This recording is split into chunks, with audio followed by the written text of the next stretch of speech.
As the Raptors are now starting to rest players less, there is not as much room in the starting lineup for everybody to play. So in this video, we discuss, is it time for Kyle Lowry to start coming off the bench to make room for other players? Let's get into it.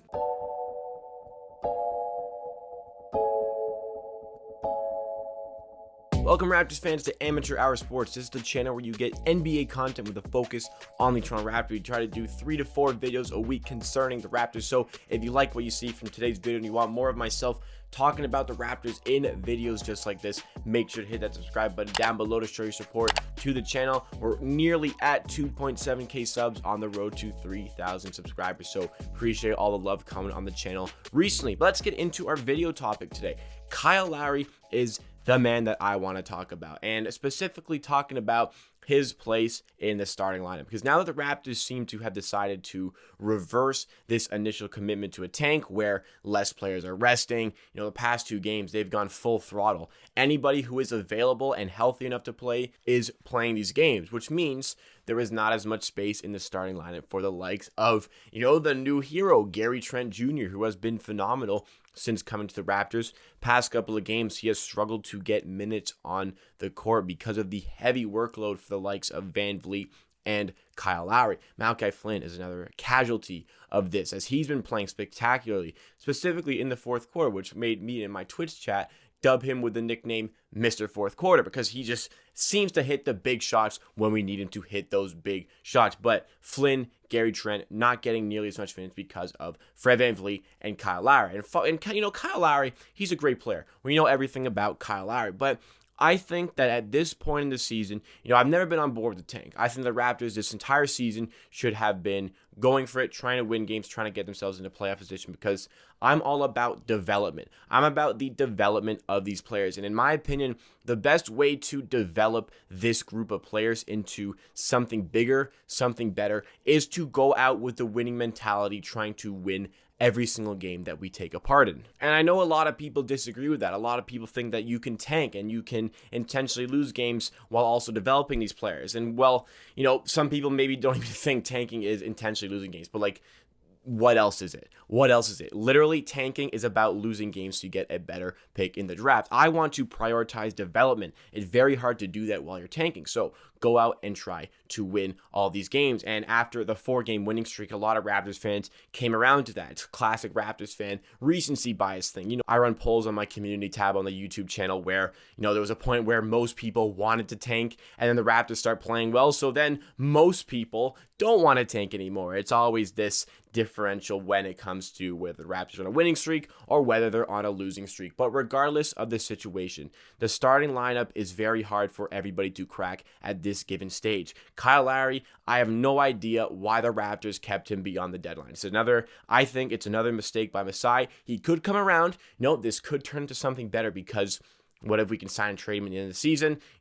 Other teams who want Kyle Lowry, who want to contend with Kyle Lowry, probably are going to need his bird rights. So the Raptors, a sign and trade situation that could work. Miami is a team who have done a sign and trade before to great avail with Jimmy Butler. Maybe we can get something out of them. Duncan Robinson could also be a sign and trade that comes into the Raptors. I'm just speculating at this point. But I think ultimately the Raptors really needed to move on from Kyle Lowry, because since the deadline, he has either been rested or, for the most part, not played particularly well. And I don't think he played particularly well yesterday against the New York Knicks. Sure, he got himself some rebounds, he got himself some assists, but was very inefficient on offense, only had 4 points. And I recognize that's one game, and I'm not attributing it to just simply one game. Gary Trent, I think he should be in the starting lineup instead of Kyle Lowry, but he didn't do himself any justice with that performance against the New York Knicks yesterday either. But what I'm saying is, if you want to prioritize development because you want to focus on the years coming up, you want to focus on next season,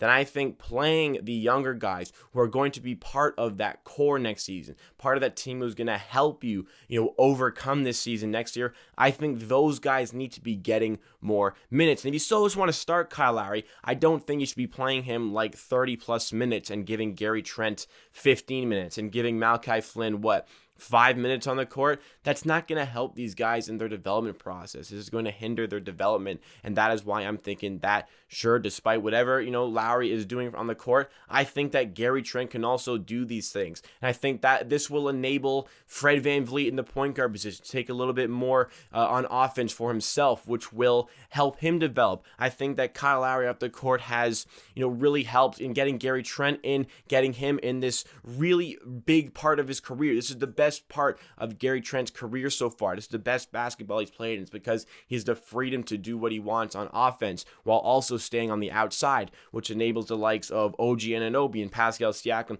to get themselves on the interior. I think there are a lot of pros. There are some cons to not starting Lowry as well, but I think that ultimately this Raptors team should really be prioritizing what is going to come next season. What is going to come next season is likely a team that does not include Kyle Lowry. He could walk away at the end of the season for nothing, or we could sign and trade. I would really be shocked to see Kyle Lowry on this roster beyond this season. And if he is on the roster beyond this season, he has to be coming off the bench to make room for these up-and-coming players. It just simply has to be. It's a bitter pill to swallow for Raptors fans. Kyle Lowry is my favorite Raptor. He's the greatest Raptor of all time. But you got to understand the position that the organization is in. You got to understand the Raptors do need to start moving on into a new beginning with the young talent like Flynn and like Gary Trent, and building around a core of VanVleet, Siakam, and Anunoby. And you can even clump Gary Trent into that mix the way he has played in some of these games. That is just the hard reality. Kyle Lowry needs to be coming off the bench, and I think Kyle Lowry is probably going to be around $25 million in free agency as well. So I don't want to be paying a guy coming off the bench that much money. I think that would be better spent elsewhere. That is why I think a sign and trade makes a lot of sense for Kyle Lowry. So there's a lot of reasons why I think Kyle Lowry should be coming off the bench. I think the biggest thing is the starting lineup makes a lot more sense to have a true shooting guard in. Gary Trent is that guy. Go with Fred VanVleet, Gary Trent Jr., OG Anunoby, Pascal Siakam, and Khem Birch as your starting five. I think the Raptors have drastically improved since actually getting a proper center like Khem Birch. Khem Birch in the lineup makes this team much better. You could go small ball, start everybody, still start Kyle Lowry, still start Gary Trent, move Khem Birch to the bench, but then you got to play Siakam at the 5, where, that's not good for him. OG at the 4, that's not necessarily as good for him. So I like the balanced starting lineup. I like having a proper point guard, VanVleet, a proper shooting guard in Gary Trent, a proper small forward in OG Anunoby, and a proper power forward in Pascal Siakam, while having an actual center in Khem Birch or an actual center in Freddie Gillespie. These are great things about the Raptors. But unfortunately, I think that it is time to move on from Kyle Lowry's position in the starting lineup. I just don't think he's doing enough to warrant having to play him. Kyle Lowry's still been playing all right. I will admit that. Kyle Lowry's still been playing all right, but I don't think he's playing well enough to warrant really limiting Gary Trent's minutes, to really be limiting Malachi Flynn's minutes, when this is the very good pocket where they can get something and develop into something better for future seasons. At the end of the day, I think Gary Trent should be starting. I don't think we should be going with the 2-point guard to start off the game. I just don't think that has worked as well as when we have, Norman Powell was in a shooting guard in some of the games. Gary Trent can also be in that role. I just think the team is much better on offense when we have players in those proper positions. I get the double point guard thing has absolutely worked for the Raptors over the last couple of years, but I just think it's time to introduce a new era of this Raptors team. I think we seriously did mess up not trading Kyle Lowry at the deadline. However, he's here now. Let's see what he can do off the bench.